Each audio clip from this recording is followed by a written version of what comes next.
नमस्कार, आप देख रहे हैं इजराइल हमास संघर्ष पर हमारी ये विशेष सीरीज।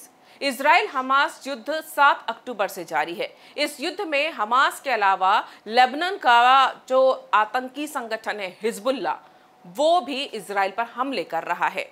लेबनान इजराइल की उत्तरी सीमा पर पड़ता है। उत्तर से हिजबुल्लाह उसके ऊपर रॉकेट और ड्रोन से हमले कर रहा है। वहीं इजराइल की वायुसेना भी लेबनान में हिजबुल्लाह के ठिकानों पर हमला कर रही है। आखिर कैसे एक आतंकी संगठन इतना पावरफुल हो गया कि वो एक देश को चुनौती दे रहा है? वहीं लेबनान की सरकार भी हिजबुल्लाह को नहीं रोक पा रही है। आइए इस संगठन के बारे में जानते हैं। हिजबुल्लाह का मतलब क्या होता है, पहले ये जानते हैं। हिजबुल्लाह का मतलब होता है अल्लाह की पार्टी। ये लेबनान के शिया लड़ाकों का संगठन है।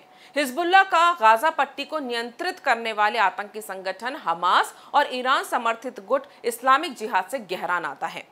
लेबनान में इजराइल से लड़ने के लिए और इस्लाम को बढ़ावा देने के लिए ईरान की इस्लामिक रेवोल्यूशनरी गार्ड्स कॉर्प्स ने 1982 में इसकी स्थापना की थी। ईरान की शिया इस्लामी विचारधारा से संबंध होने के चलते हिजबुल्लाह ने शिया मुसलमानों की भर्ती की है, यानी उनके संगठन में शिया मुसलमान होते हैं और उसमें भी इस्लाम को बढ़ावा देने का जुनून डाला जाता है। एक छोटे से समूह के बाद अब हिजबुल्लाह एक बड़ा संगठन बन गया है, जिसका लेबनान पर बड़ा प्रभाव है। अमेरिका समेत कई पश्चिमी देशों ने इसे आतंकी संगठन भी घोषित कर दिया है।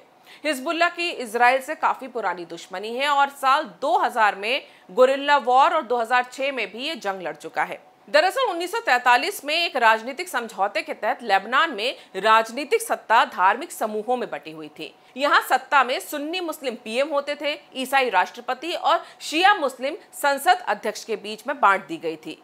इसके बाद तीनों धार्मिक समूहों में तनाव के चलते गृह युद्ध छिड़ गया। फिलिस्तीनी आतंकवादियों ने भी लेबनान से इजराइल पर हमले करने शुरू कर दिए।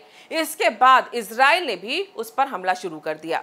इसके बाद से लेबनान और इजराइल में लगातार तकरार बनी रहती है। कुछ सालों बाद 1979 में लेबनान के कई हिस्सों में शिया सरकार बनी और इजराइल के खिलाफ लड़ाई शुरू कर दी।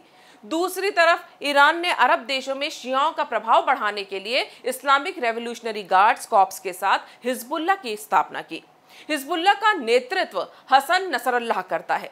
इजराइल द्वारा हिजबुल्लाह के सह संस्थापक की हत्या के बाद अब्बास अल मुसावी नसरल्लाह को इसका नेता बनाया गया है। ईरान हिजबुल्लाह को फंडिंग के साथ बड़े स्तर पर मदद भी करता है। इसकी वजह यह है कि दुश्मन का दुश्मन दोस्त। दरअसल इजराइल से ईरान और हिजबुल्लाह दोनों की दुश्मनी है, इसलिए ईरान इनकी मदद भी करता है और इन्हीं की मदद के भरोसे हिजबुल्लाह के हौसले बुलंद है। आपको हमारा ये वीडियो कैसा लगा? अगर पसंद आया है तो हमारे इस चैनल को लाइक करें, शेयर करें और सब्सक्राइब करें। धन्यवाद।